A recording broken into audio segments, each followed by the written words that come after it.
السلام علیکم ورحمۃ اللہ وبرکاتہ ڈیئر سسٹرز. آج یہ دوسرا پارٹ ہے سیرت النبی صلی اللہ علیہ وسلم کا. میں بہت شارٹ ویڈیوز 10 منٹ کے اس لیے اپلوڈ کر رہی ہوں تاکہ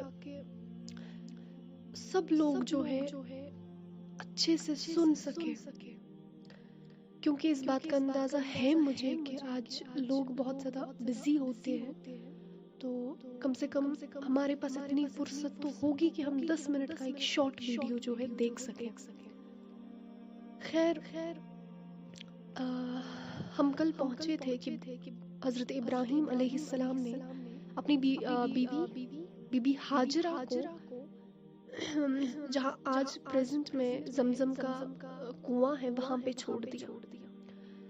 اب وہاں پہ تو کوئی آبادی نہیں تھی، ایک پہاڑوں سے گری ہوئی وادی تھی وہ، اور کوئی پانی نہیں، کوئی سامان نہیں، کوئی انسان نہیں وہاں پہ. تو بی بی ہاجرہ بہت پریشان ہوئی کیونکہ سیدنا ابراہیم علیہ السلام نے ان کو وہاں پہ چھوڑ کے وہ خود چلتے بنے واپس.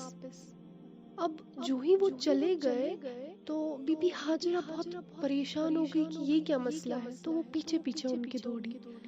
جب وہ ان کے پیچھے پیچھے دوڑی تو وہ کہنے لگی سیدنا ابراہیم علیہ السلام یہ کیا کر رہے ہیں آپ؟ یہاں تو کوئی انسان نہیں ہے، کوئی پانی نہیں ہے، کوئی آبادی نہیں ہے، آپ ہمیں کیسے یہاں پہ چھوڑ کے جا سکتے ہیں؟ تو سیدنا ابراہیم علیہ السلام جو ہے انہوں نے واپس کچھ نہ بولا، کیونکہ اللہ کا حکم تھا کہ آپ کو بات بھی نہیں کرنی ہے، آپ کو جواب بھی نہیں دینا ہے، بس ان کو چھوڑ کے آپ کو واپس چلے جانا ہے. تو وہ چلے گئے.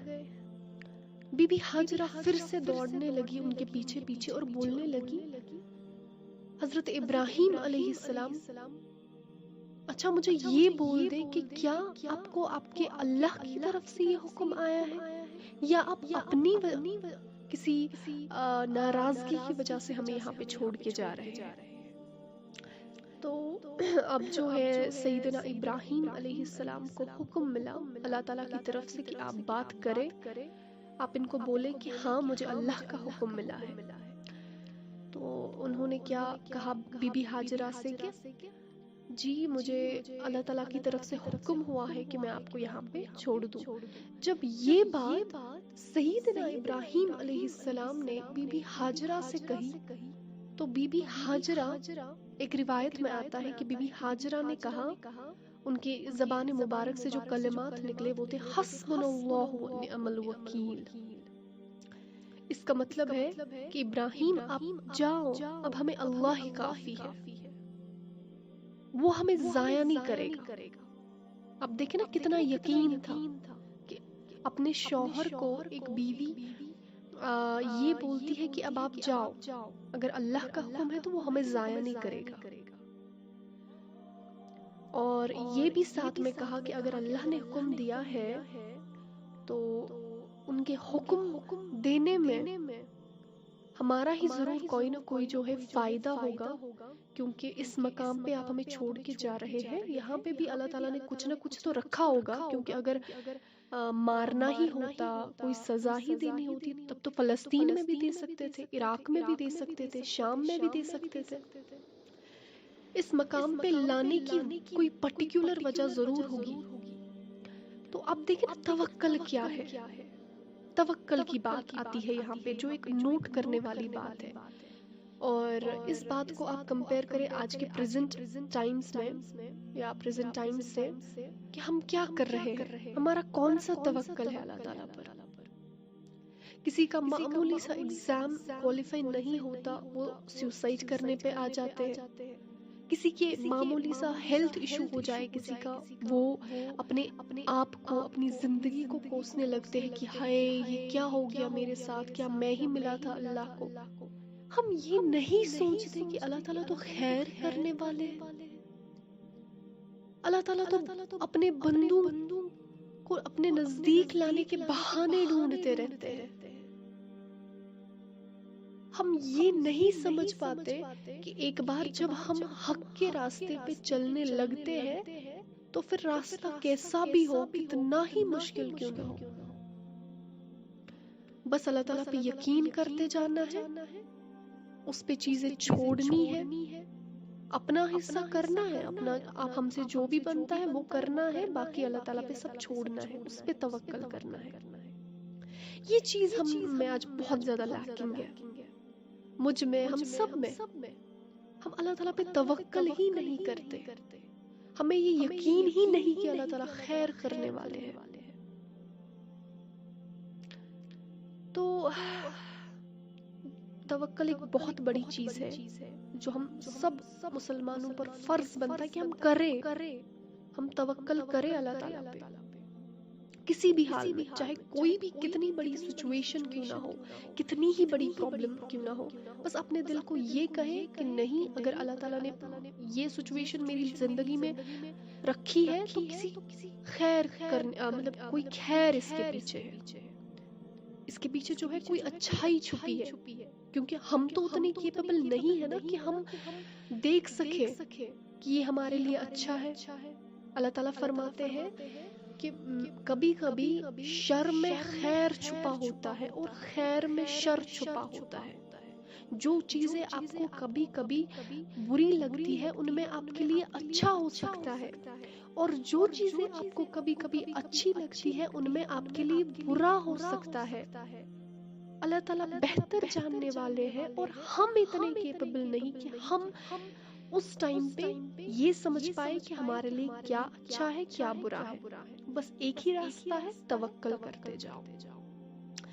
خیر، تو اب وہ بی بی ہاجرہ اور سیدنا اسماعیل علیہ السلام جو ہے اب ایک مقام پہ، اس مقام پہ اب وہ بیٹھے، اب دھیرے دھیرے جو ہے شام ہونے لگی۔ جو ہی شام ہونے لگی تو ہر طرف سے جنگلوں کے درندوں کی آواز آنے لگی۔ تو بی بی صاحبہ نے جب یہ آوازیں سنی تو وہ کھڑی ہوئی، ایک لکڑی لے کر کھڑا ہو کر انہوں نے سارے علاقوں کی طرف دیکھ کر جو ہے خطاب کیا۔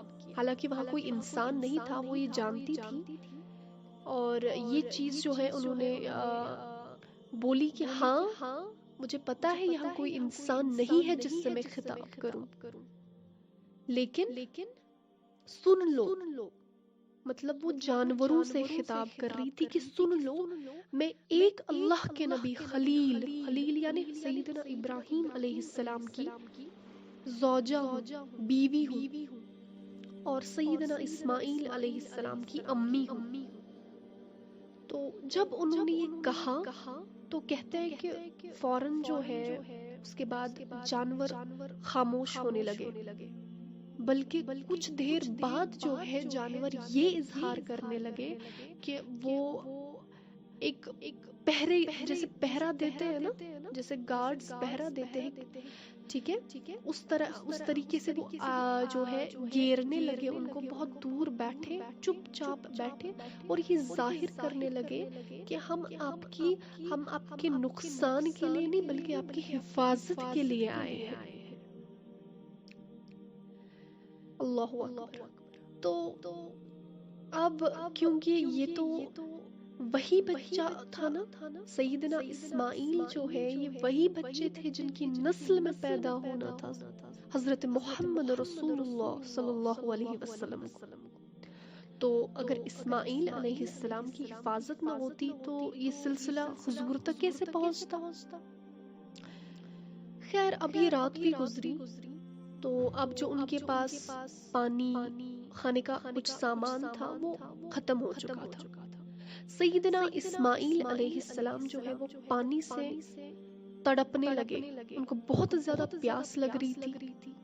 تو یہ چیز جو ہے ان کی والدہ بی بی ہاجرہ سے برداشت نہ ہوئی، اور وہ اٹھی اور پانی کی تلاش میں جو ہے آس پاس میں دیکھنے لگی، ادھر ادھر جانے لگی، اور وہاں دو پہاڑ ہے، صفا اور مروہ۔ تو وہ صفا پہ چڑھی، وہاں پہ پانی تلاش کیا، وہاں نہ ملا، واپس آئی، مروہ پہ چڑھی، مروہ پہ پانی تلاش کیا، وہاں بھی نہیں ملا تو واپس آئی۔ اب بچے کی تڑپ دیکھ کے ماں تو نہیں رکنے والی تھی نا، وہ پھر سے صفا مروہ پہ چڑھی، کم سے کم تسلی ہو ان کے دل کو کہ شاید ہی کہیں پانی مل جائے. تو اس پانی کی تلاش میں وہ 7 بار صفا مروہ پہ چڑھی، ٹھیک ہے، دوڑی 7 بار صفا مروہ پہ. اور یہ دوڑنا اللہ تعالیٰ کو بہت پسند آیا، بہت زیادہ پسند آیا. اب جب وہ تھک گئی، تھک ہار کے بیٹھ گئی، تو اچانک سے ایک آواز آئی کہ بی بی آپ نہ گھبرائیں، اللہ کی مدد آ گئی ہے. بی بی نے جب سنا تو وہ بہت حیران ہو گئی اور اس نے واپس بولا کون ہے، سامنے آ جاؤ جو بھی آواز دے رہا ہے. تو پھر سے ایک اور بار آواز آئی کہ بی بی آپ نہ گھبرائیں، اللہ کی مدد آ گئی ہے. تو بی بی ہاجرہ جو ہے وہ بہت زیادہ پریشان ہو گئی کہ یہ کون آواز دے رہا ہے. اور اسی زمن میں اللہ تعالیٰ نے حضرت جبریل علیہ السلام کو حکم دیا کہ جس جگہ سیدنا اسماعیل علیہ السلام کے پاؤں ہے اسی جا کے اپنا پر مارو. تو حضرت جبریل علیہ السلام نے وہاں پہ پر مارا جہاں پہ سیدنا اسماعیل علیہ السلام کے پاؤں مبارک تھے. اور جو ہی انہوں نے پر مارا تو وہاں سے ایک چشمہ جو ہے جس کو زمزم کہا جاتا ہے آج، اس کا پانی نکلا. تو یہ زمزم جو ہے اس کا پانی، اس میں کئی نعمتیں شامل ہو گئی.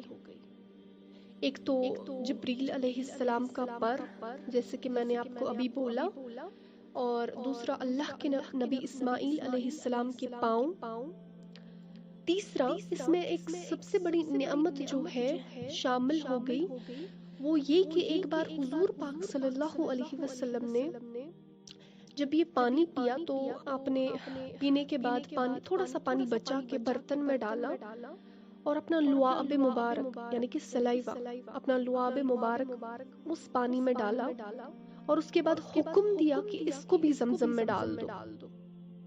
ٹھیک ہے، تو 3 بڑی بڑی نعمتیں جو ہے اس پانی میں شامل ہو گئی.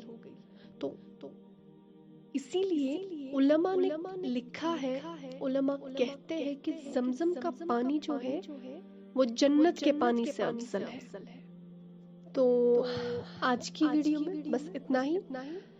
انشاءاللہ ملتے ہیں ایک اور ویڈیو میں، اور مجھے یقین ہے آپ سنیں گے اور عمل کریں گے، اور زیادہ سے زیادہ شیئر کیجئے تاکہ آپ کو بھی جو ہے دنیا و آخرت میں اللہ تعالیٰ اس کا اجر دے.